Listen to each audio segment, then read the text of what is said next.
Paris Cathedral. The church bell chimed till it rang 29 times for each man on the Edmund Fitzgerald. The legend lives on from the Chippewa on down of the big lake they call Gitchagoonie. Superior, they said, never gives up the dead when the gales of November come early. Who's the guy? Yeah, the statue. Right. What is that? Right. Yeah, my son's like, that's the sun. I'm like, I thought it was Neptune. I'm like, I don't know.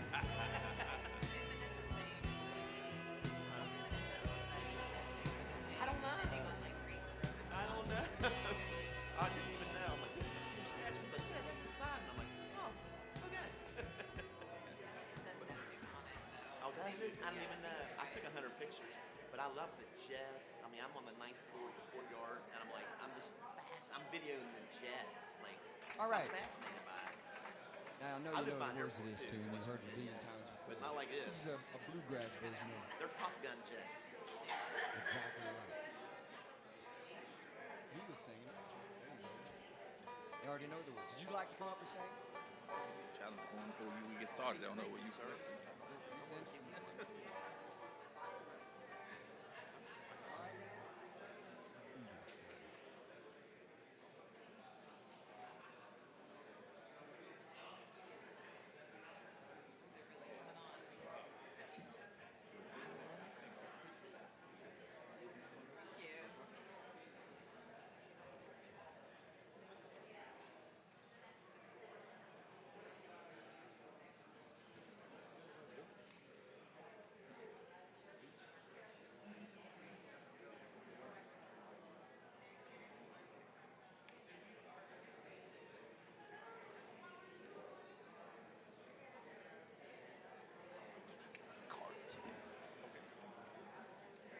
Uh-huh.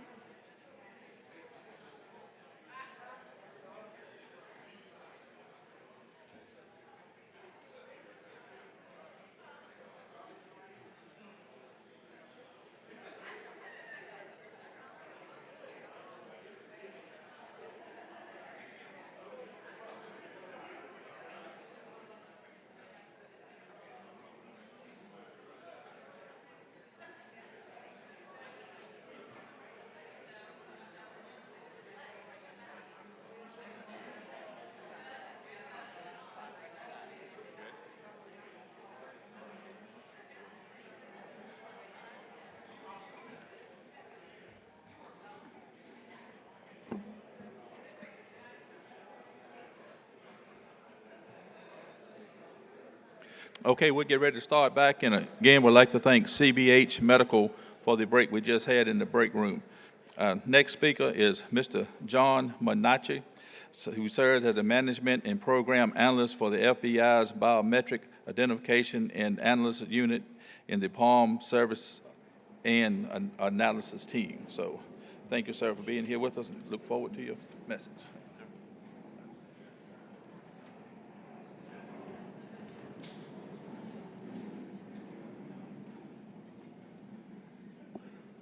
Good morning. Again, my name is John Manacci. I'm from the FBI's Criminal Justice Information Services Division in Clarksburg, West Virginia.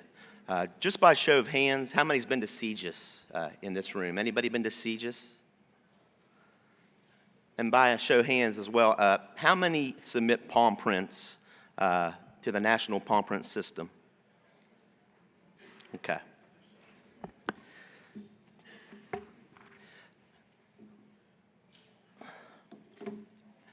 The National Palm Print System was part of the Next Generation Identification System.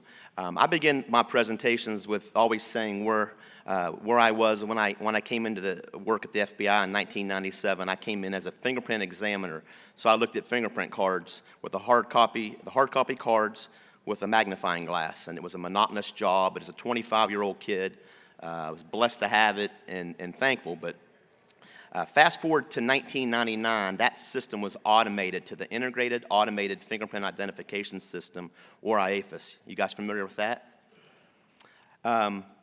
APHIS worked great. It totally automated everything. We had football fields of files that were automated.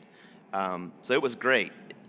Fast forward to the year 2004, something called the Next Generation Identification came about, and it just so happened to be the biggest federal government project in history. It was a $1.2 billion project. Through NGI, 1,500 requirements were gathered through 150 law enforcement users all over the country. So at FBIC, we didn't just say we want NGI to be this or that. We had folks go out and talk to the law enforcement users to see what they wanted NGI to become. And from that came those 1,500 requirements. And from that, a little piece of NGI was the National Palm Print System, a need for a national palm print system. So that's where we were when we were born. So we were deployed May 5th, 2013. So this past May, we celebrated our 10 years. I can't believe it's been that, it flies by. But before the NPPS, there was not a central repository of palm prints. A few clear benefits of palm prints in law enforcement. 30% of all latent prints found at crime scenes are palm prints. That's a pretty big number. I always tease the 10 print guys or the fingerprint card guys back at work when they present before me because there's 150 characteristics on a fingertip. There's 1,500 characteristics on a palm print, so there's a lot of evidence there. So that's a positive to having a palm print database. We've seen some growth over the years. At deployment, we had 900,000 palm prints, roughly close to 1 million. We had started collecting them in 2007, so we had a good little start to it. As of the end of August, we have 28 million unique palm print identities. So that means people that are assigned a universal control number, UCN, or as we used to call it, an FBI number. So 28 million people have their palms in the NPPS.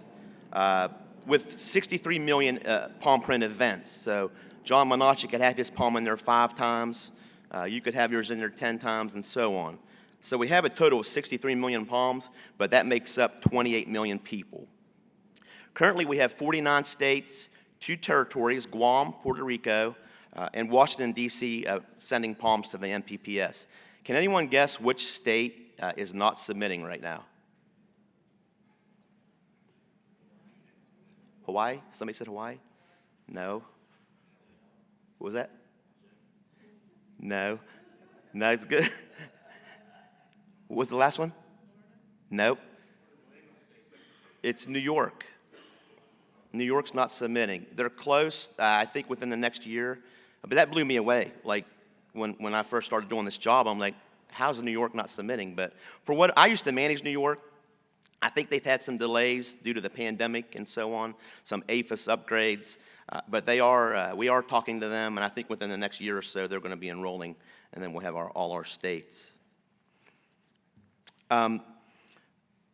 We get 15,000 brand new palm prints every day enrolled into the NPPS as well, and they enroll at an 88% clip. So when they come in the door, they automatically they enroll at an 88% clip. So we receive known palm prints for potential enrollment 3 different ways. As a secondary biometric with an associated 10 print or fingerprint card. That palm print has to be associated with a 10 print. They can be sent in as a biometric image update with an existing 10 print on file with an associated UCN. And they can be submitted for enrollment in bulk submission. So I dealt with one of my states about 1.5 years ago. They had 638,000 palm prints and legacy palm prints that we did not have into our system, and we wanted to get them. And there's ways to do that called electronic file system. If you're a techie, EFT is like the way to go, but these folks wanted to do it the old antiquated way, where we sent a hard drive to them.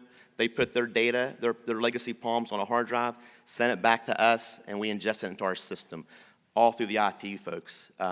So sometimes the old antiquated way of sending out a hard drive works best. Some challenges. We've seen a lot of challenges over the last decade with palm print enrollment. By far, the #1 challenge happened about 5.5 months before deployment. So December of 2012, they had an advisory policy board meeting, an APB meeting. Anyone familiar with that? It's just a makeup of law enforcement officers and users across the country that make the decisions on what they want things to have with the FBI. So at this APB meeting, 5.5 months before deployment, they said that palm print, there has to be a validation to make certain that palm print, beyond a shadow of a doubt, matches to that 10 print. Excuse me.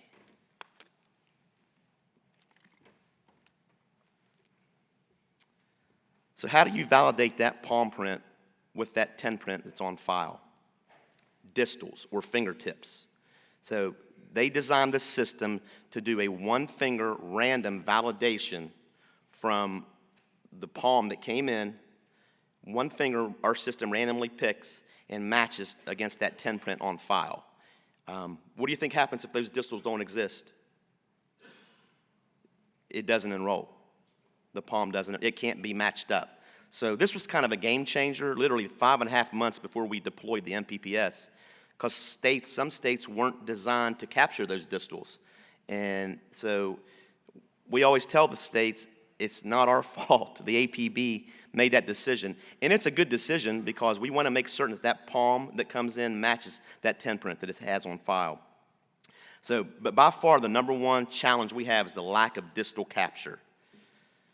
So I think a lot of agencies don't know that we need palms. I spoke to a state years ago that I managed. They thought that the palm print was just the palm. And I said, well, the palm print, it goes from the wrist bracelet to the tip of the finger. And he said, John, that's a handprint. And I said, yeah, you're right, but in my world, it's a palm print. It goes from the wrist bracelet to the tip of a finger. So semantics, it confuses people sometimes. I think folks don't understand that we need to capture those distals, and that's where we try to educate. You'll hear a little bit more about that in a little bit. We try to educate the states we manage. And I wanted to go over some Virginia stats.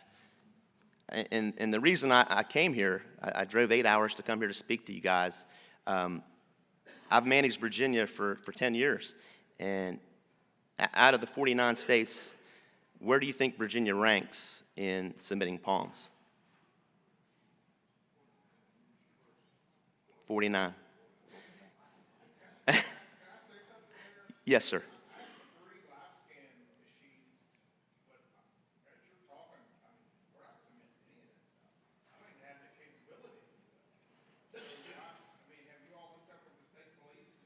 Yeah, that's one of my contacts. Every state has a palm contact, and I have spoken to him.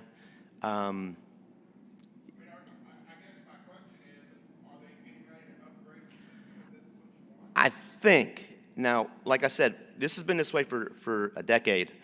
We spoke last year. He came to Segis, real nice guy, and he mentioned that there were some upgrades coming down the road.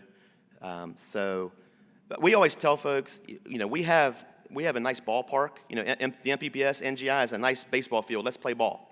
And that's, but we deal with the state primarily as well. Like, we don't deal with the locals. We are state-driven at Segis. So, but yeah, and, I'm passionate about West Virginia and Virginia. I think we should be 1 and 2.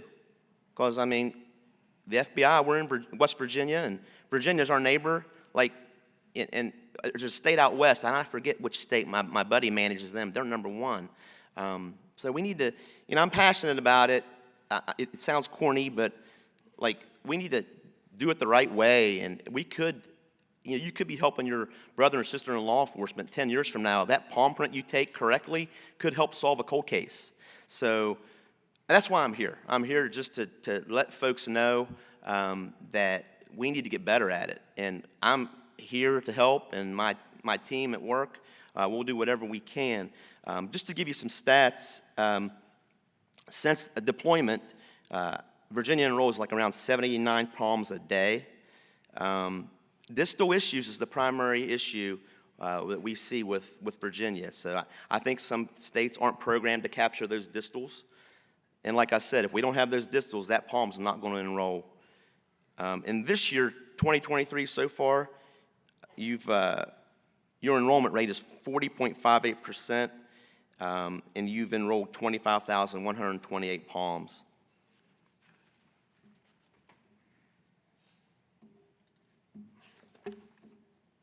So my team, the PALM Services and Analysis team, what do I do there? I'm a management and program analyst, or a MAPA. Everything's an acronym at the FBI. And we do things to support the system, the MPPS. We perform comprehensive state palm print reviews. You're going to hear a little bit more about these reviews here later on. I don't want to steal my thunder. But we provide a daily palm print report to our users as well, so they see what enrolls and what is not enrolling in their state. When I first got this job, I just figured everything they sent in enrolled, and that's not the case.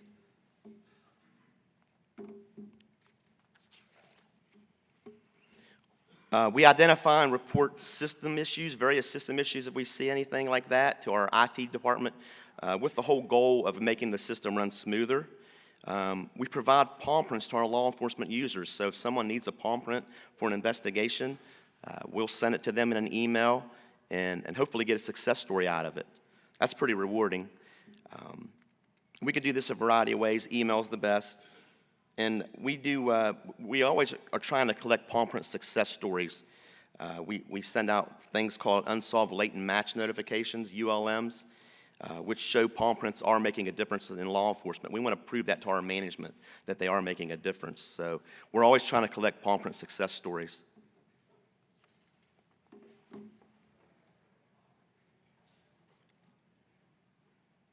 So those state palm print reviews we do, I think it's one of the best things we do on my team. It's where we look at a random sampling of palm print non-enrollments from each state that we manage. We look at those palm prints with the naked eye to see why they didn't enroll into the system. And we compile the data in a spreadsheet, we send it to our user, and then we have a teleconference with them to let them know where they're lacking. And we can even drive it down to their agency level to let them know that Podunk Agency in Virginia is doing this, and this agency over here is doing that. They like that type of feedback. We kind of give them their problem children, I guess you'd say. And we tell them we don't do it just to ping them or embarrass anybody. Our whole goal is to do this review for them, and then our goal is for the next time we do a review is that they're better. Because if they make their palm print enrollment rate better, what's it going to do to our palm print enrollment rate on the national level? It's going to make the system better. It's going to improve, make it more robust. So that's the whole goal.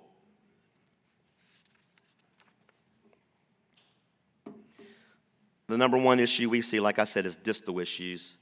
We also see some quality issues, and there's some issues of missing parts. But by far, beyond a shadow of doubt, the number one is the distal issues. So these slides, we can run through pretty fast. That palm print right there, no uppers submitted, that's the primary distal issue we see. That will never enroll into the system because there's no distals to match up against the 10 print. So that gets set off to the side, doesn't enroll. That one's missing all fingertips, so that leads me to believe that they have the equipment to do it. They need education. So, and the one common thing we hear from our states is the good folks doing the palm prints in the booking station. What do? They move on to a new job. And, you know, I get it. They need to train the trainer, and we promote that. But a lot of times it doesn't happen. They get a good booker who's doing it correctly, and then they move on to different jobs. So we're kind of, you know, we tell them they need to do it the correct way, and if they see that doesn't look correct, then they probably need to redo it. But that palm print right there will not enroll as well because it doesn't have the distals, so it can't match. And like I said, the system randomly selects one distal from that palm and matches it against the 10 print. So we don't know which distal it takes, so that's why we have to have all the distals. That one's missing some. It may enroll. I mean, you see the index is available on each hand, the little finger, I think, on the right. If by chance the system luckily hits on those, it'll enroll. I've seen palms worse than that enroll. So, but you're rolling the dice. This is insufficient ridge detail. We call that white space. It could enroll, it could not. The way the system, there's a floating distal out there, that little finger on the left hand. That system could think that distal is a proximal, and it may not. A proximal, medial, distal, you don't know. So it could affect the way it enrolls. So I've seen some enroll like that, but you're rolling the dice again. That one will enroll. Why will it enroll? Because it has the distals, but it's missing the right lower. That right lower may solve a cold case 15 years from now. So we always tell folks, do it the right way, please. I get corny with it, but you're helping. You could help your brother and sister in law enforcement.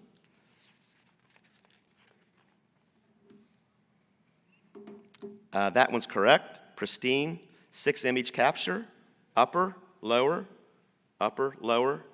riders. And if you notice that between the upper and lower, there's an interdigital area, they call it. They need to be able to overlap to make certain that that upper belongs to the lower. So that's pristine. And all these palm prints are from a colleague back at work. So he volunteered his palms. That 4-image capture, it will enroll as well. I was doing a presentation last year for our section users conference in front of like 85 people, and I go, oh, I just love a good palm print capture. Look at that full palm. And people started laughing. I said, but I do. I think that's beautiful. I mean, that's a great capture right there.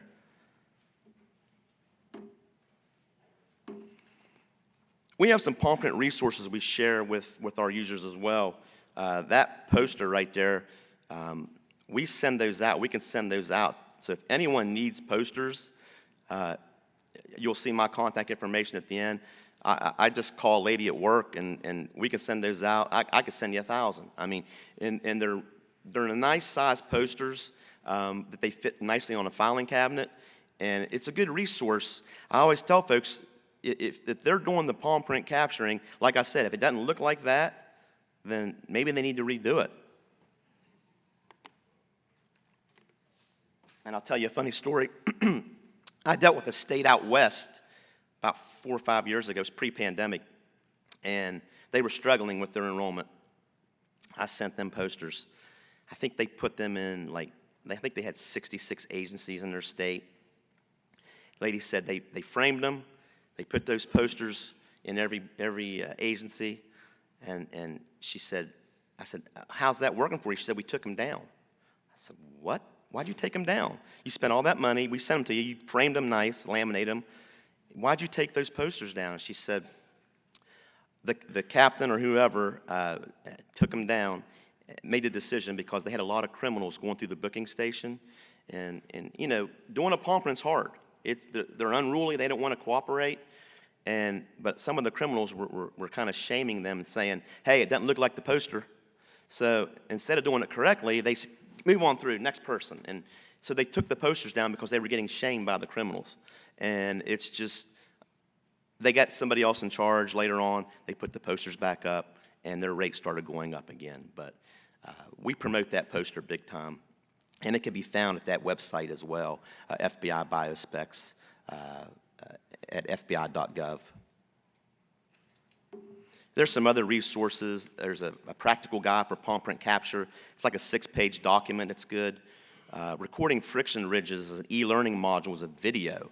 So we always tell our states, we send our state contacts, we have our teleconferences, we send them all those links just to send on to the trainers because, or whoever is doing the palms could use those as resources as well. We have FBI trainers, too, we work closely with at CGIS, and there's their email, biometric_training at fbi.gov. And we also have some trifolds. I have some in my bag over there, so if anyone would like one later, just hit me up. Few success stories. A really good success story happened in 2018, and it just so happened to win the Biometric Identification Award. And it was the first palm print to win that award. Over the years, we're like, man, are we ever going to win this award? And we did in 2018. And there's a video of that on FBI.gov. It's really cool. And what happened was Las Vegas Metro got the call. An elderly female was assaulted. The burglar came in. I guess he was looking in the window. I don't know if he got his, I think he got his riders on the window seal, propped himself up, got in, and he sexually assaulted her and left. And the only thing left behind was a palm print. They searched their system, no match. They sent it to us, and within 24 hours, we ID'd it, and that suspect received 8 to 20 years in prison, lifetime supervision, and must register as a sex offender. That's awesome right there that we got that guy. Because I hate when kids and the elderly, when things like that happen to them, it's sickening. So that's a cool video on FBI.gov. And also, there's another one from Oklahoma State Bureau of Identification, cold case murder. A body of a 44-year-old man was discovered in his driveway in Moore, Oklahoma. And it's before NGI even existed, or the NPPS existed. This was in 2012. They found a pair of palms on this truck. That's it. The palms were searched against the Oklahoma State Bureau of Identification system. No identification. Shortly after our deployment in May of 2013, so this happened a year before our deployment, they began reviewing cold cases on their end in Oklahoma to see if there are any unidentified latent prints that would be suitable to search through NGI. As a result, 2 latent palm prints for this case were searched through NGI in February 2014 with no identification. So they searched in NGI where the NPPS exists, no identification. So they were added to something called the unsolved latent file. They were just kind of put and stored in that ULF file. 2 years later, in 2016, OSBI requested palm prints from our team, from me. I sent them to them. They had a ULM notification of a hit on a previously submitted palm print. And in January 2018, this suspect was formally charged and found guilty of first-degree murder. That won the 2020 Biometric Identification Award. I just found that out 4 months ago that it won. I was scouring the web, and I'm like, that won the BIA award? We didn't even know about it. I think they snuck it in during the pandemic, but there's a video of that that's going to be produced soon. Our multimedia production group's producing it back at home. So I would check FBI.gov to see that video, but you got to think about it. That murder happened in 2012. That guy was formally charged and put away in 2018. So we got the guy through a palm print. So we're making a difference. I'm the regional rep for the central states. We're broken down into different regions.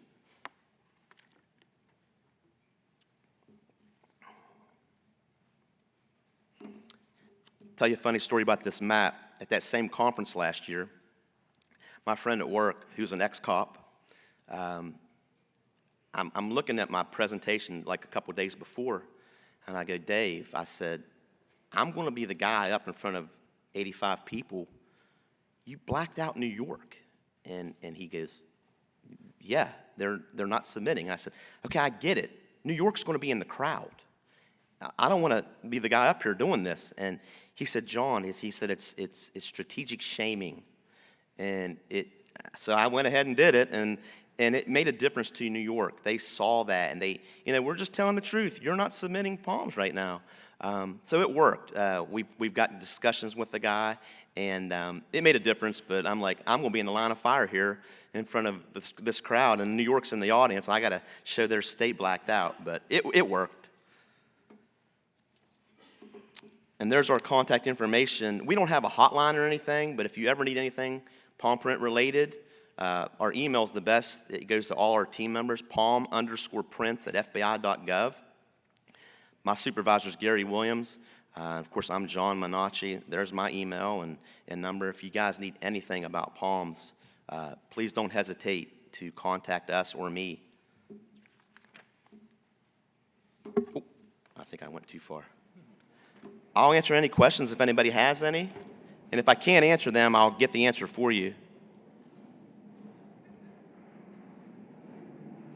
I had a hard act to follow with Mr. Meller earlier. I mean, that guy was amazing, and I'm like, how am I going to follow him? But it's really been a pleasure. Yes, ma'am.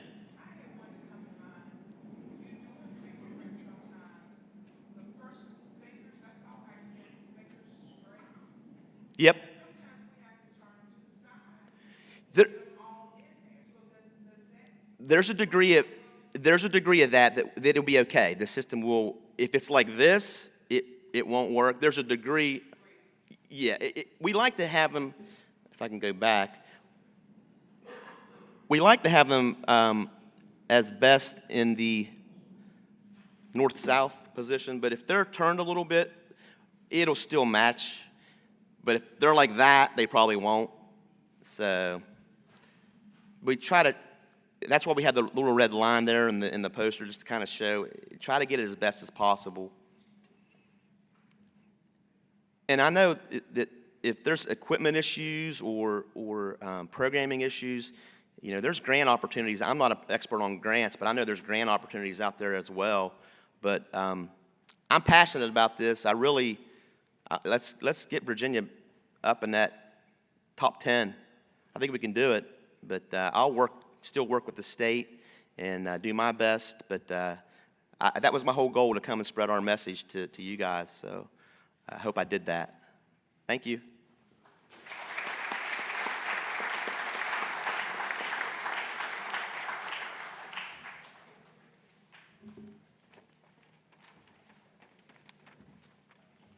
Well, thank you, John, for that presentation. We appreciate the information.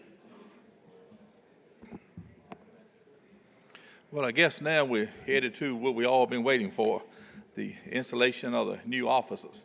I would like to ask all the new officers for the upcoming year to come forward and stand down in front of the podium here. And also I'd like to call up Mr. Dean Kane, who will be installing, giving the oath of office to the officers. And Mr. Dean Kane is better known as Superman, so he's here joining us today for the swearing-in ceremony.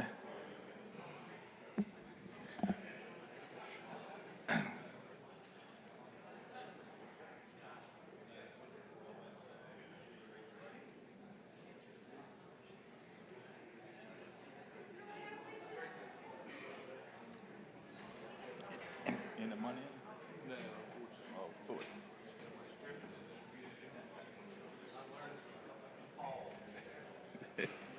right. So,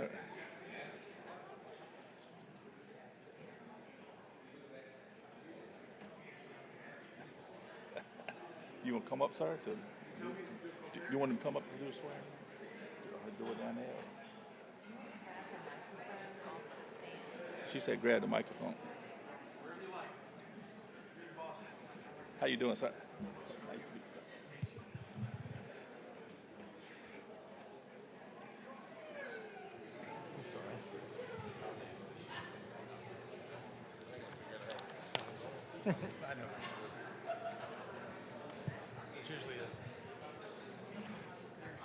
Let me say one more word, Lynn, before we get started. Let me say Check, one check. more before we get Oh, started. there we go. And also, I'd like to ask the officers that right after this session and before you go on break, please meet in the back room back there. They want to do a photo op with you there. So right now, I turn the ceremony over to Mr. Dean Kane. Thank you, sir. Honored to be here, and I get to do the swearing in.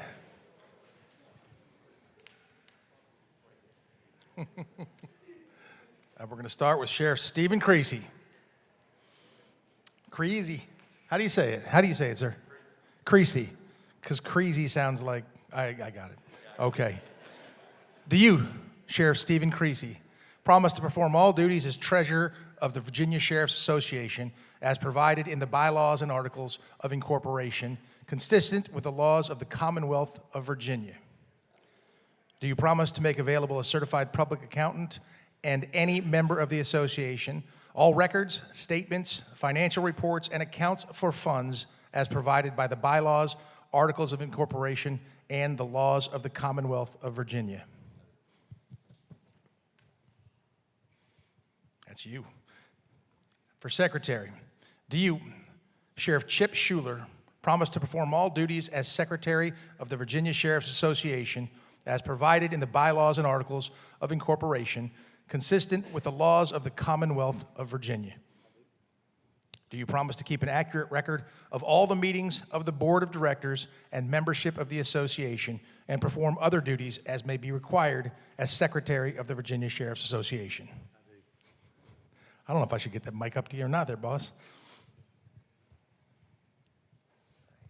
Hello, sir. We're going to skip the second vice president because she's not here. First vice president. Do you say Nunnally, right? Okay, yes, sir. I don't want to mispronounce it, sir, and get in trouble here. Do you, Sheriff Brad Nunnally, promise to exercise and perform all the duties and powers as set forth in the bylaws and articles of incorporation, consistent with the laws of the Commonwealth of Virginia? Yes, sir. Do you promise to act on behalf of the President of the Virginia Sheriff's Association during his absence or inability to perform his duties? Yes, sir.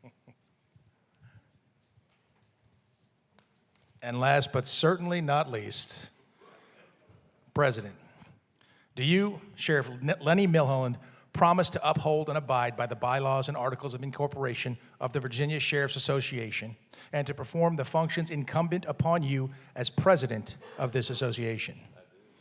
Do you agree to preside at all meetings of the Board of Directors and membership, call regular and special meetings of the Board of Directors, and carry out the policy of the membership and the Board of Directors of the Virginia Sheriff's Association? Do you promise to perform all functions incidental to the position of President of the Virginia Sheriff's Association and which are required by the bylaws of the Virginia Sheriff's Association, consistent with the laws of the Commonwealth of Virginia?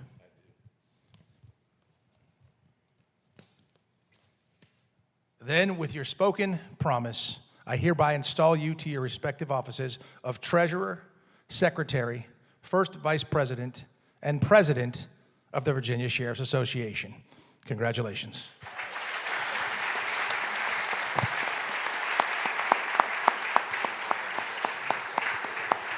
For what it's worth, before Dean leaves, I'd just like to show my support since he flew in here this morning. I do have my Superman socks on with the cape. There's the cape. So, just to show my support.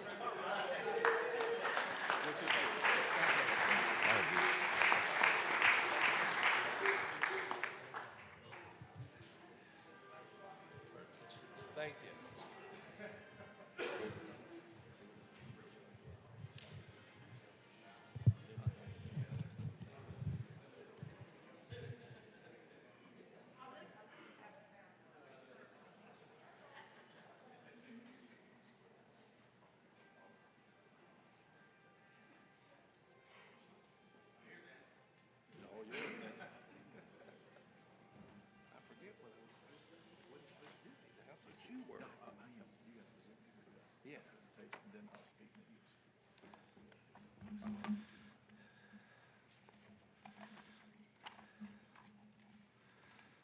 Unlike the fellow that followed before us, Paul Meller, I can't remember anything. Good morning, everybody. I want to start by saying thank you to Sheriff Fred Clark, Halifax County, for continuing to promote the Virginia Sheriff's Association during his tenure as president. John and Megan told me that I had about 20 minutes to speak, so please bear with me. As most of you know, my name is Sheriff Lenny Milholland. I'm the Sheriff of Frederick County, Virginia. Today, I'm honored and humbled to have the privilege to be elected as the president of the Virginia Sheriff's Association. I must start by thanking the membership for over the years allowing me to advance through the different positions in the association. I want to thank Barbara Grove, my significant other, for dealing with me over the years and watching me leave as I travel across the state to represent the office of sheriff in the association. I also want to acknowledge my Major Steve Hawkins, his wife Evelyn, my captain of the Civil Division, Mark Weber, and one of my adopted sons, my Lieutenant Steve Alger. My biological son Brandon could not be here, but my adopted son of Middletown, Virginia, Mayor Charles Harbaugh, who was elected as the youngest mayor in Virginia in 2012 at the age of 24. He's still the mayor today. Also present are Daryl Williams. Daryl's the president and founder of Crimes Against Children Foundation. No stranger to police work, Daryl's been in security and law enforcement for 27 plus years and has worked with several high-profile police departments. Dr. Joe, or Dr. Joseph Engelenoff, is a key member of the UCLA Emergency Department academic team, working with residency programs in instructing, teaching, and advising our future emergency medicine physicians in all aspects of trauma. So if you ever get sick, Dr. Joe's the man. Ian Wade. Ian serves as a Crime Against Children Foundation Vice President and General Counsel for nearly 20 years prior to joining Children Against Crime Foundation. Ian was a civil litigator, represented private and public entities in various things. And I asked Superman Dean Cain to fly in here this morning and to do our swearing in. Dean, thank you from the bottom of my heart for being here, because it really means a lot. And I think it meant a lot to these other guys, too.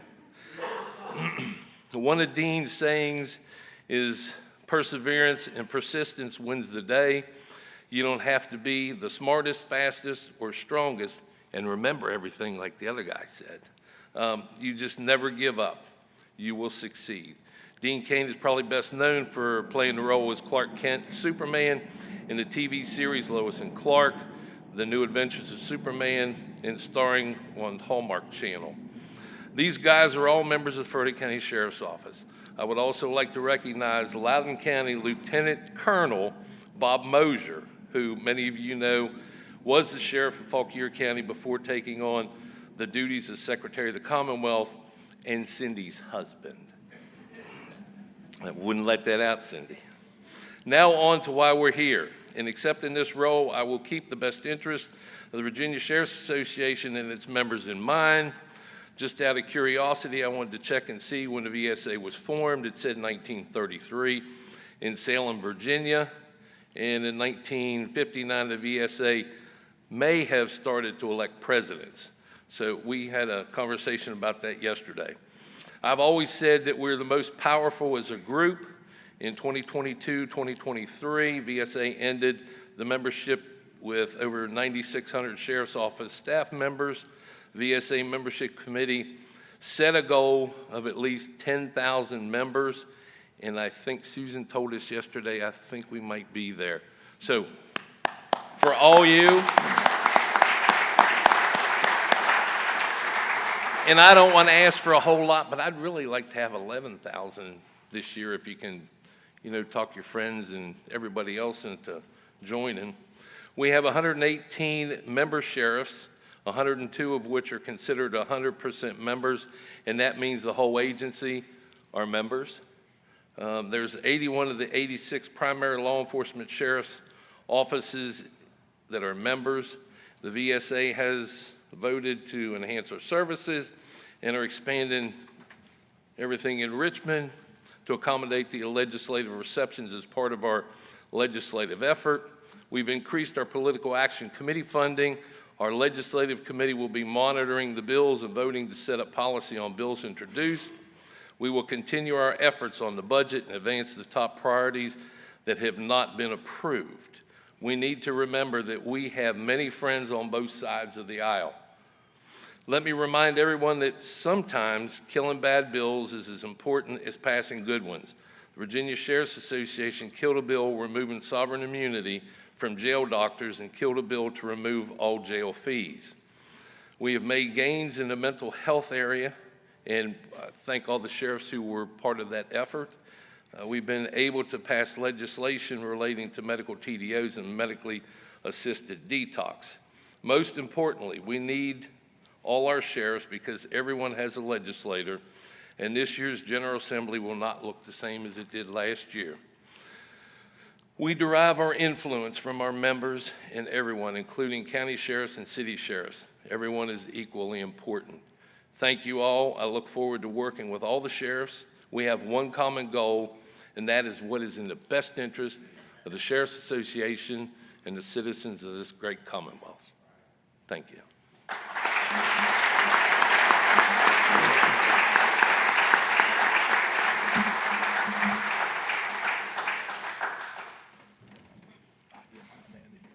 I get mine, and then you can present.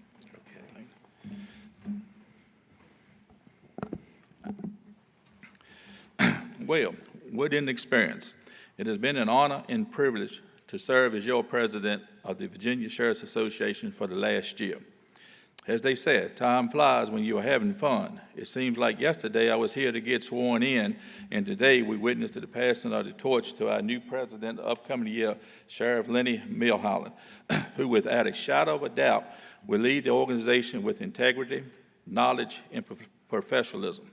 Congratulations, Sheriff Milholland. I look forward to working with you as the VSA president.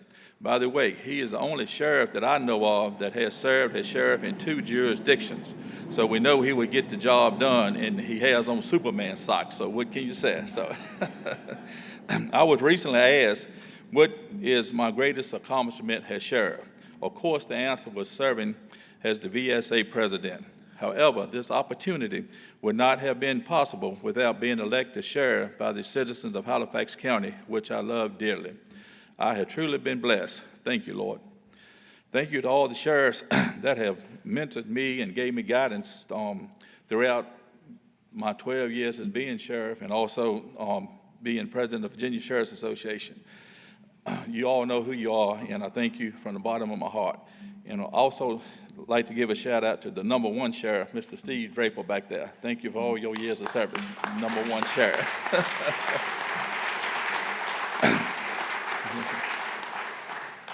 I would like to thank everyone at the VSA for their support and guidance throughout my tenure as presidents. John, Megan, Susan, and Elizabeth. Thank you all for assisting me in any needs, question, and always being available. The job that you do for the VSA is second to none, and we greatly appreciate you all. Serving as president, I was fortunate to have many special moments. First one was, of course, being sworn in by Governor Glenn Youngkin. We really appreciate all that he does to promote law enforcement as well. Another moment that I hold dear to my heart was being able to present the VSA director, executive director, John Jones, his plaque and resolution for his 40-plus years of service to the VSA during the VI conference this past spring. This was definitely a special day.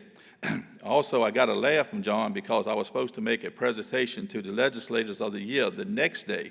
But when I come in that morning, John was sitting up front. When I come in that morning, my Sunday go to church clothes on, I saw that look, John, like, man, what you doing here today? It's supposed to be tomorrow. He was unaware that he was getting that presentation. So thank you all that had a hand in keeping that a big surprise, and that it was. John, thank you for your years of service to the VSA. I could never say enough as to what you mean to the VSA and to the sheriffs, deputies. It is no question, without your devotion, dedication, and leadership to this organization from you and your staff, the VSA will not be recognized on the state and national level that it is today. John stays on top of everything and always has the best interests of our association in mind. When the General Assembly is in session, he is there every day to fight for us. I don't believe he ever sleeps. So now, Sheriff Lenny, get ready. Your phone and emails will be very active for the next year from John, keeping you informed on everything. I would also like to give a shout out to my counterpart, Sheriff Carl Leonard, who served as president of VSI this past year, and also to Sheriff Mike Taylor, who is now serving as president. Thank you both for your service. VSA is stronger because of the diversity of the sheriffs. Our Southwest, Northern Virginia, Tidewater, Piedmont, and all others are so important to reach the right consensus. Everyone is vitally important because of your relationship with your legislators and willingness to be a part of the team. In the words of Henry Ford, coming together is a beginning, staying together is a progress, and working together is a success. What a true quote, because working together this year, we have accomplished many goals in Richmond. And also like to give a shout out to Sheriff Arthur Townsend, who is the chairman of the Legislative Committee. Thank you for all that you do. But we really have had a good year with the General Assembly this year, so Sheriff Milhouse, you might need to get that Superman uniform to go. But anyway, that's right. But we have had a good year. One of them is one of the goals that we accomplished this year was a 7% across the board for our employees and compression pay for the deputies. The compression raise was proposed by Governor Youngkin last fall at the VSA's urging. The staff has recently met with the governor's policy staff advancing our message for next year's enhancement. The sheriff's and lowest population brackets were significantly enhanced. This is a well-deserved and long overdue adjustment. It is important to note that those budget amendments were introduced and supported by a number of legislators, including legislators that have no sheriffs benefiting from the raises. They supported them at the request of the VSA, which is a testament to the diversity of our membership. Sometimes, like Linda said earlier, it's important to kill a bad bill. The VSA performed that task with success, and I'm talking about the bill that he mentioned that ended sovereign immunity for our jail doctors. This bill was killed in the Senate where it was introduced at a tie vote, with the tie being broken by the VSA's request to Lieutenant Governor Sears. She was a tiebreaker for us for that bill. Another milestone, not by the General Assembly, but the future of the VSA was stabilized by the Board of Directors with the vision to enhance legislative services by expanding our office in Richmond to accommodate General Assembly members, political activists, and to provide the financial base to move the VSA forward. The dues increase, which have not been increased in years, are approved unanimously by the board, is reflected of our plan to stabilize the VSA well into the future. In closing, our duty compels us to protect and serve. The motto adopted by the Los Angeles Police Department in 1963 has become a general motto for all law enforcement. This phrase actually conveys that law enforcement must balance protecting citizens and in apprehending criminals. Let us not forget the importance of this fundamental duty. There are a lot of different meanings to those who wear the badge. To me, the badge means trust. Trust that those who wear the badge will have honor and integrity.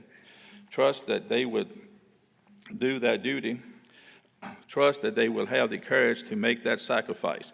Trust that you will live up to the oath that you took your very first day. Fellow sheriffs, continue mentoring your employees by the number one rule in leadership, which is lead by example. By continuing to do this, you will make an impression on your employees that will last a lifetime. The book of Matthew 5:9 reads, "Blessed are the peacemakers, that they will be called the children of God." Please stay safe and always be mindful of your surroundings. Every day when you go to work, you risk injury or death. There are a lot of professions that have that same risk, but you go to work knowing that there may be people out there who target you for the uniform that you wear or the ideal that you stand for, not because of who you are, but because of what you represent. And that is truly noble, and I thank you. It is my prayer that each of you go home safely at the end of your shift. I appreciate the opportunities to be able to network with all the sheriffs, deputy sheriffs, and employees, and everyone across the state. I would like to thank you all for your support the last year, and I will cherish the friendship and memories forever. Remember, we are VSA strong, and we are sheriff strong. Thank you again for allowing me the opportunity to serve as your president. Stay safe, and may God bless you all. Thank you.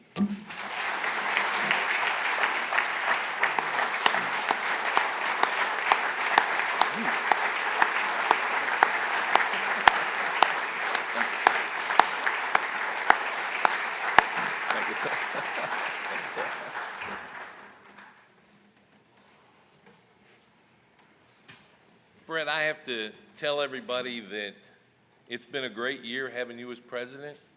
I can only hope that next year you can all say the same thing. On behalf of the Virginia Sheriff's Association, I would like to present this plaque to you. It says, "Presented to Sheriff Fred S. Clark in sincere appreciation for the outstanding and dedicated service as president of the Virginia Sheriff's Association 2022 through 2023. Thank you, sir. I appreciate that. Turn that around. Let me turn it around now.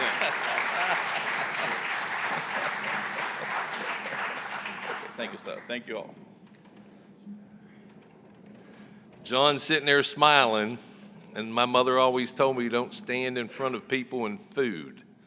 So I just want to thank everybody. If you have any questions, concerns, or want to reach out to me, call my office. I'll give you my cell phone number. Really, it's John's phone number, but you just act like you're calling me. Like I told you, my biggest concern is that the VSA and VSI work together to promote what we do and the sheriffs that we do it with and the citizens. I mean, I can't think of a better profession that I've been doing for about 44 years than to be a police officer. You know, wake up in the morning, I wake up in the middle of the night and I worry about everything that's going on. My phone rings in the middle of the night, but I know that, you know, those are decisions that I have made to be a police officer, and those are decisions that I know are in the best interest of the people that I do it for. And like I said in the beginning, Barbara, she deals with it. I try to put it on silent, but a lot of times it doesn't work. But you all know, you all have significant others or kids in the house when the phone goes off. You have to leave in the middle of the night, go do something, get called out. Those are things that we do, and those are things that every day I want to try to make better for the people that we do it with and do it for. And like Fred said, when you go to work, I want you to come home in one position, in one condition. And without our legislators passing bills that are in the best interest of our people, you know, we've lost. So let's stick together. We're 123 strong, and I wish that we would get back to that. So thank you. Now we can go eat, right? All right, go eat.